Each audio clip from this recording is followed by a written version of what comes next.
Log recording, 2:29 p.m. It's still the 11th of February, 2023. Still Saturday. We were John City, Roseman, California. Yeah.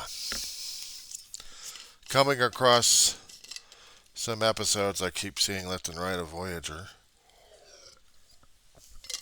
Watching this thing ever since it came out. Every once in a while I get a hankering to watch them. It's a little slower than the Star Trek episodes. Trying to emulate Star Trek Next Generation on some of its morals and dilemmas and stuff like that, but trying to get back from, well, trying to explain all thing in my. For those Trek fans, understand about Star Trek Voyager, ship gets lost in the Delta Quadrant, making its way home. Friends, enemies, trying to find a way to get back home one way or another. Short, sweet. And sometimes you have to watch the episodes to understand what the hell they're talking about, especially when the writers are doing things.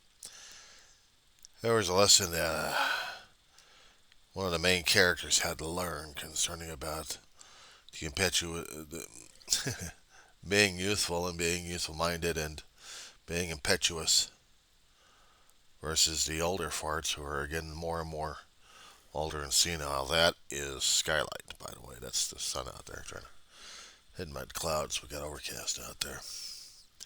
So the video will be dark a bit.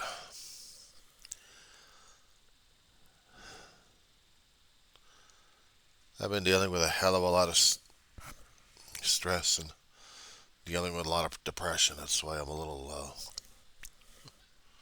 yeah. And then coming across the show that also is a bit depressing half the time.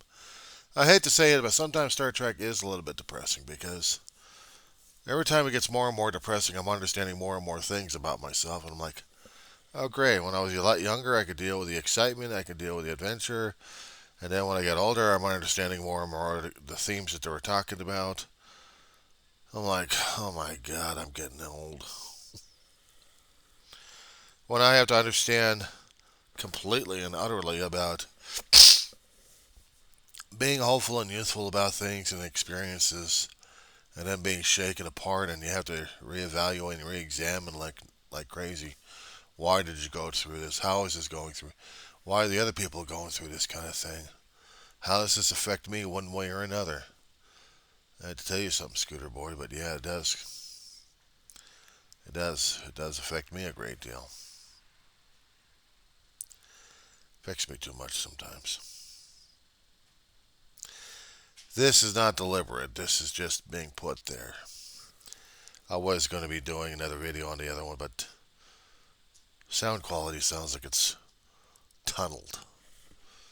And I really can't understand it as much, even when I'm using these things. So forgive me if I happen to get this off.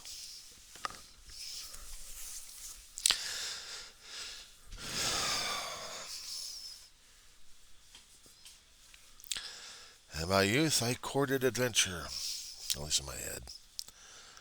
Maybe a little bit physically. But I'll tell you something. Some of the reasons that keep me going the way it has is usually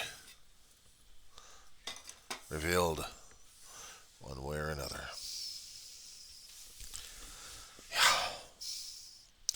Well, you really didn't think I was going to continue this video without that situation, did you? Jeez. I don't have the computer prop up here. I have to keep understanding about some things take a priority and other things don't. Because they are going to drive me crazy a bit. I miss seeing my family. I miss seeing them a great deal. And how things were a long time ago. And how they affect me, even to this day. That it matters a great deal. I may not think it, but it is it. Some things I may not accept or may not like to accept, but I have to acknowledge it. I have to. Because there are some things out there I can't change or fix. If I could, I would, but if I can't, Well, I can keep whining about the damn thing. It ain't going to change much.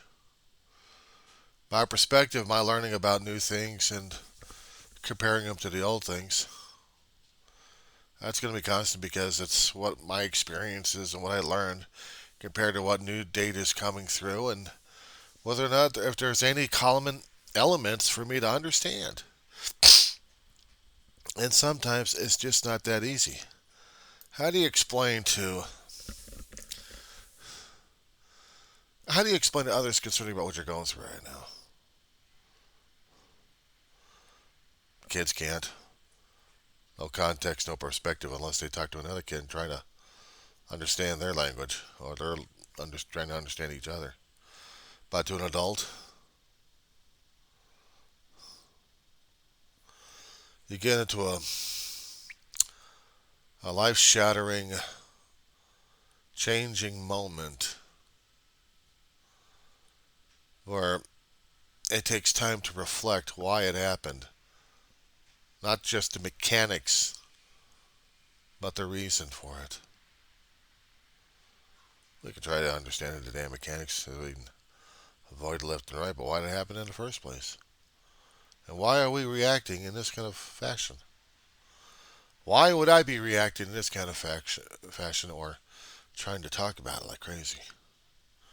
You know what scared the hell out of me a few hours ago is when I was trying to communicate something and I was having a hard time trying to find the words. And I panicked and I thought I was losing my mind, quite literally. Not sanity. We're talking about pieces of it. We're talking about potential trans-ischemic attacks. I didn't even realize. Usually, as I understood about stroke victims, and my mother, my brother, my grandmother, all stroke victims. So yeah, it runs in my family here too. It runs in me. That it occurs and you don't even realize what happens until you start losing elements of your brain that work.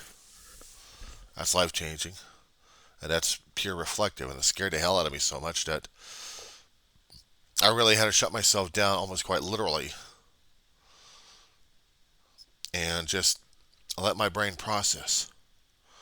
Just let it react and relax and try to figure out a way or something. Felt better a little bit afterwards, but it still has me concerned. If my communication ability is going to be affected, then I know that I'm going to be running into the same situation as my brother did. It scares me because my lifestyle right now would be reflective of his, of what he used to do. I mean, he used to like drink Cokes and smoke like crazy. I don't like drinking Cokes, but I drank a hell of a lot of Gatorade, but also water and juices and milk and coffee and trying to keep the liquids going through my system. But I haven't exercised myself enough out there. Haven't walked long distances or trained myself for anything else like that. So that's got me worried. I know the physical deterioration of my body still continues.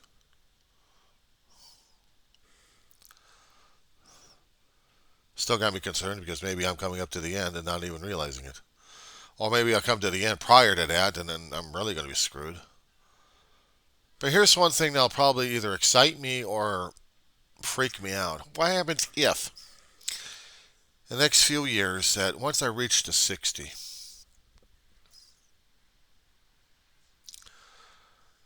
start counting down until 61 and then 62.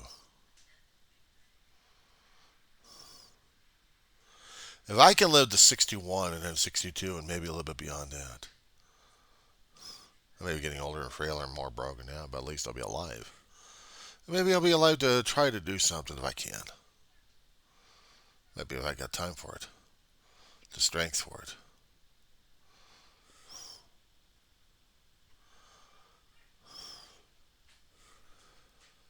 Virtuous of youth and they think they're immortal. I hate to tell these kids something, but every time you keep breaking something, it's going to be coming back to haunt your ass. My elbow, 3 places in here. The nerves and muscles have shifted a bit. but it still hurts these days. Over usage of a keyboard, tendonitis.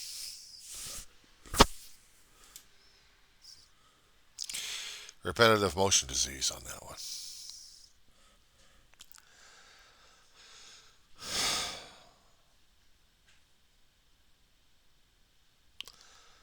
All the injuries that I've suffered coming back to haunt me.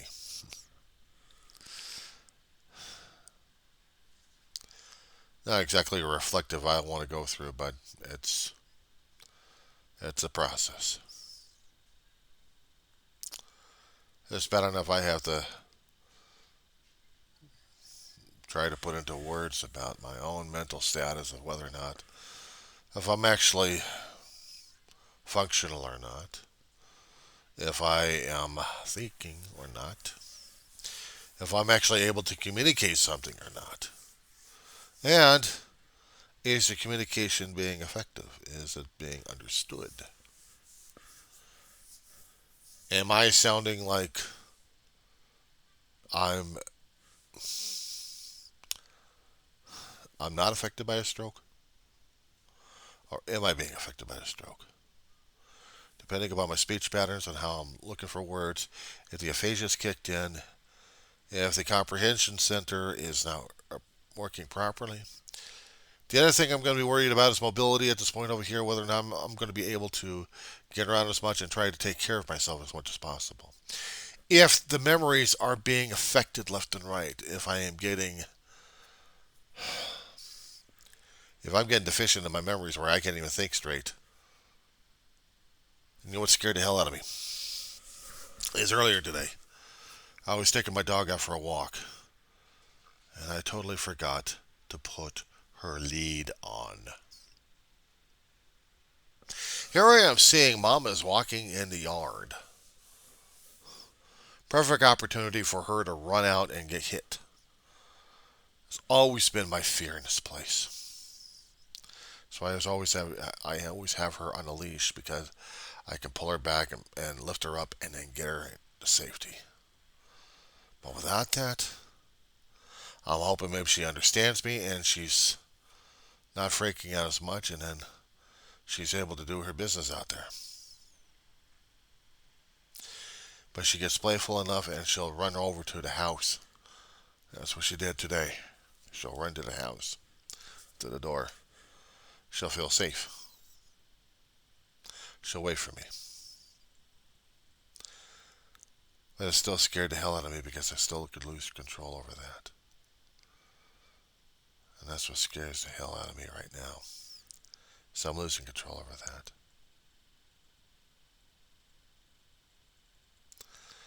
And I don't like to face the opportunity. I don't want to face it, period. I don't want to come across it ever again. And it scares me that it'll happen again and again because I'll be losing portions of my brain. It still frightens me. It frightens me not just losing her. It'll be a symptom of me really losing it.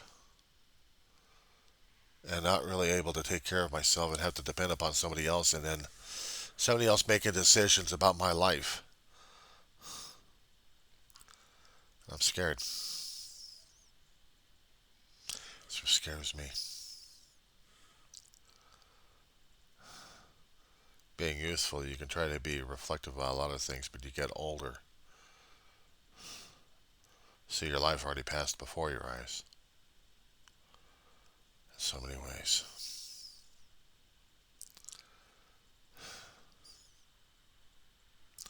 That scares me.